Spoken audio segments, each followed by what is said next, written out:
Hello dear student, जैसा कि आप सभी लोग 10 अप्रैल का विषय हिंदी का पेपर देकर आ चुके होंगे और जो आपको क्वेश्चन पेपर बताया गया था आप वही देकर आए होंगे। बिल्कुल का बिल्कुल बहुत सारे स्टूडेंट्स कमेंट भी कर रहे थे। तो आपने अगर हिंदी का दिया हुआ तो 60 में 60 नंबर लेकर आए होंगे। बहुत सारे यूट्यूब पर आपको वीडियो देखने को मिल रही होंगी जो पिछले साल का पेपर डाल रहे हैं, जो कि 50 अंक का पूर्णांक है। तो एक बार आप जरूर वेरीफाई कर लें, है ना। तो इस वीडियो में हम आपके लिए लेकर आ चुके हैं कक्षा 7वीं का विषय अंग्रेजी का। आप यहाँ पर देखोगे जनरल इंग्लिश का जो 11 अप्रैल को आने वाला है वह क्वेश्चन पेपर यहाँ पर आप देखोगे तो ये आपका पूर्णांक यहाँ पर 60 अंक का दिया गया है।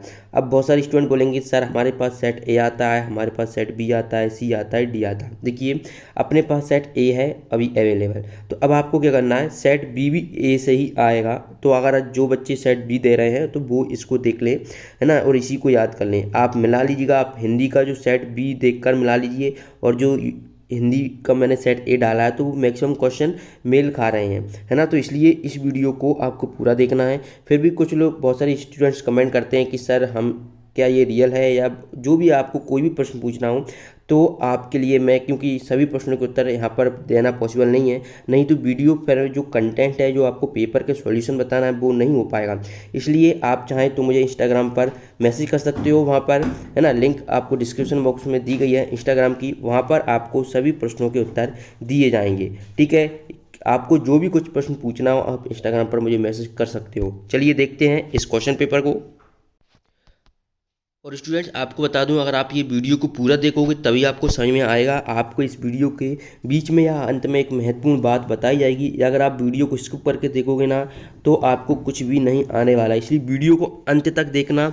ओके, तो चलिए बहुविकल्पी प्रश्न यहाँ पर आप देखोगे। पहला यहाँ पर आप देखेंगे तो जो कि आपको यहाँ से एक अनसीन जो पैसेज है उसको पढ़कर आपको प्रश्न 1 से 10 तक के उत्तर देना रहेगा। यहाँ पर पैसेज में दिया गया है कि the banyan tree is our village as 50 years old. तो जो बनियान ट्री थी वो इन अवर विलेज यानी हमारे गांव में कितनी 50 ईयर्स ओल्ड पुरानी थी। It stay day and night in the sun and ray. और ये खड़ी रहती, देखिए रुकी रहती है, खड़ी रहती है दिन में भी, रात में भी, और सूरज आता है तब भी, और बरसात के समय भी।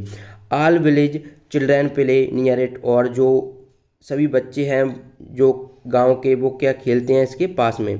दे swing on it branches and have fun in the afternoon passer by sit under tree.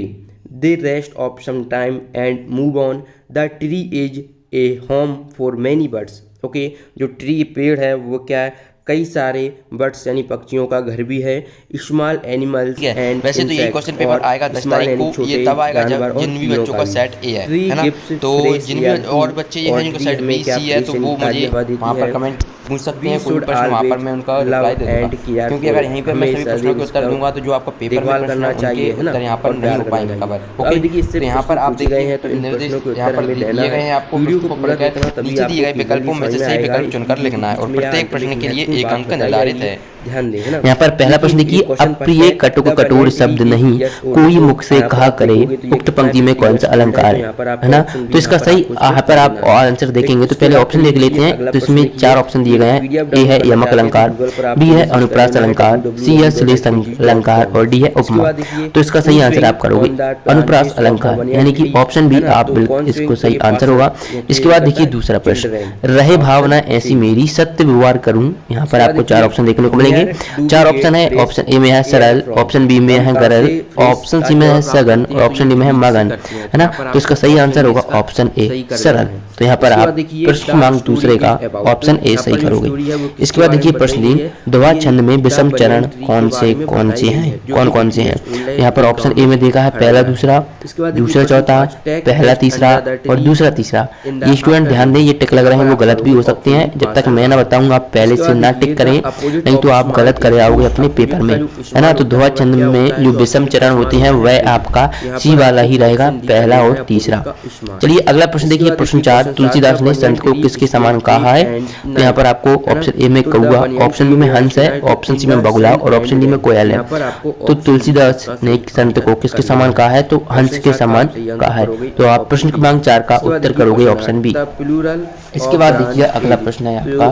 तो अगला प्रश्न आपकी स्क्रीन पर देखने को मिल रहा है कि तो यहाँ पर ऑप्शन सी सही होगा। अगला प्रश्न है ब्रांचेस। ओके, ब्रांच का क्या होगा? ब्रांचेस। इसके बाद देखिए के कांटे किस बात का प्रतीक है? तो यहाँ पर 4 ऑप्शन देखने को मिल रहे हैं, सुविधाओं के, बाधाओं के, बंधनों के और मुक्ति के। तो जो पथ के कांटे हैं वह आपके किसके? बंधनों के प्रतीक हैं। का यहाँ पर हो जाएगा। इसका बाद प्रश्न 6 देखिए कि उत्थान का विलोम शब्द होगा तो उत्थान का क्या होगा?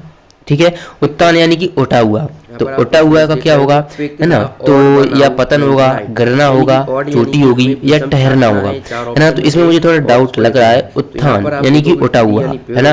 तो कैसा होना चाहिए? पतन क्या होता है आप सभी लोग जानते हैं, बिल्कुल उसका पतन हो चुका हो।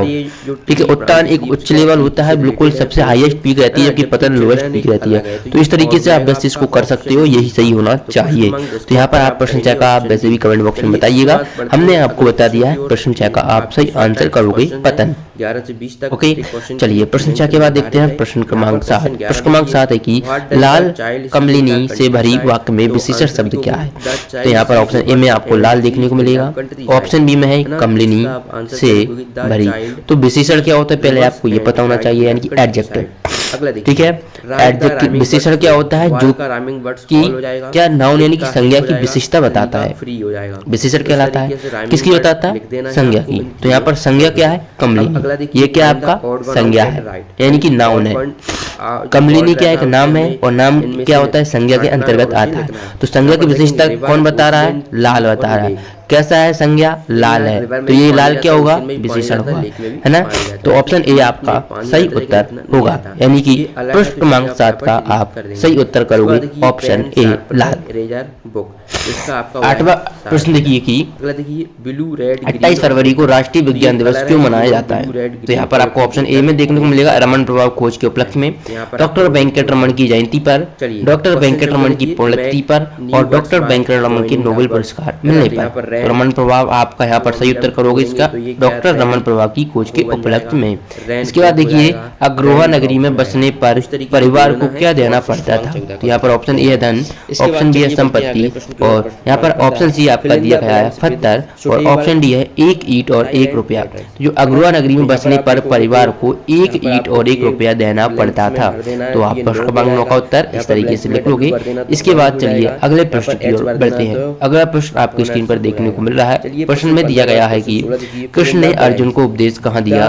तो ये यहाँ पर आपको बताना है इसका सही उत्तर। तो यहाँ पर ऑप्शन ए में आप देखोगे कि खेल के मैदान में दिया था, या पर युद्ध के मैदान में, या पर घर में, या पर महल में। तो कृष्ण ने जो अर्जुन को उपदेश दिए थे वह युद्ध के मैदान में दिए थे। जो कृष्ण के जो उपदेश हैं वो आपको श्रीमद् भगवत गीता में संकलित हैं, है ना? तो ये आपको पता होना चाहिए। इसके बाद हम बढ़ते हैं प्रश्न जो लघुत्तरी प्रश्न है 11 से 20 तक।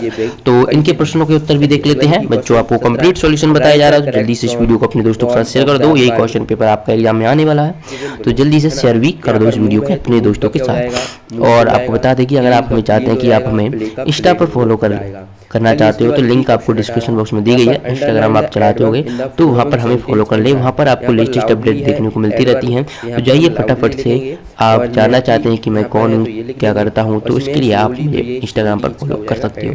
इसके बाद देखिए प्रश्न 11, अपने जिले की किस नदी की विशेषताओं पर 3 वाक्य लिखिए। यानी कि किसी नदी की आपको जो विशेषताएं बताना है नदी की, और अपने जिले की बताना है। अब इसमें आपको क्या करना है, जैसे आप मान लीजिए आप क्या सतना जिले के हो तो वहाँ पर दूसरी नदी होगी, है ना? रीवा जिले के हैं तो वहाँ पर और कुछ नदी जा रही होगी, कोई गुना जिले का है तो वहाँ पर कोई और दूसरी नदी है, कोई जबलपुर का है ना? तो ये डिपेंड करता है आपके अकॉर्डिंग। लेकिन मैंने कुछ ऐसे जो विशेषताएं लिखी हुई हैं जो हर नदी में कॉमन है। जैसे बड़ी नदियों का उपयोग जल परिवहन के रूप में किया जाता है, और नदियों से कृषि जल की आपूर्ति होती है। तो ये तो आप सभी बच्चों कर ही देंगे। अब जिस जिले में बड़ी बड़ी नदियां हैं तो वह ये वाला करें, नहीं तो आप खुद अपने हिसाब से लिख लें। मैंने वैसे यहाँ पर 2 पॉइंट लिख दिए हैं, तीसरा भी नहीं लिखा है। और जो बच्चा सबसे अच्छा उत्तर लिखेगा उसका जो लेटर रहता है आपका जो कमेंट रहेगा वो सबसे ऊपर आपको देखने को मिलेगा इस वीडियो के। ओके, तो इसका आंसर आपको देना है। वैसे तो मैंने बता दिया है, आपको समझा दिया है, बस आपका काम रहेगा या आपको किस तरीके से करना है।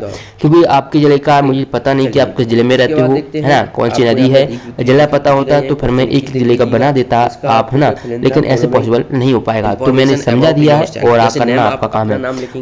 और बाकी क्वेश्चन आप यहाँ पर देख पा रहे हो कि प्रश्न 12 है, जिन्हें प्राण देने का चाव हो वही ये राखियाँ स्वीकार करें। पंक्ति करता है तो ये क्या है कि जिन्हें प्राण देने का चाव हो वही ये राखियाँ स्वीकार करें। इसे अर्थ है कि जो अपने कर्तव्य को निभा पाए, अर्थात राखी के वंदन का तो यह राखी स्वीकार करे। आपको एक पैराग्राफ बनाना है तो किसको निभा पाए, राखी के बंधन को, तो वही इसको स्वीकार करे।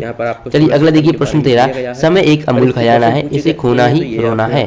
पद बंध को समझाते हुए उस वाक्य को भावार्थ कीजिए। तो सीधी सी बात है, समय, टाइम इज मनी, आपने इंग्लिश में सुना होगा टाइम इज मनी, आपको सम तक मिल जाएगा है ना, टाइम इज मनी, यहीं से आपको मैक्सिमम ये आपने वैसे टाइम इज मनी अगर आप चाहते हैं कि आप और स्किल इज टाइम, तो आपको ठीक है, टाइम के अनुसार स्किल आती है और स्किल से मनी आती है, ये डायरेक्टली प्रोपोर्शनल है। लेकिन यहाँ पर क्या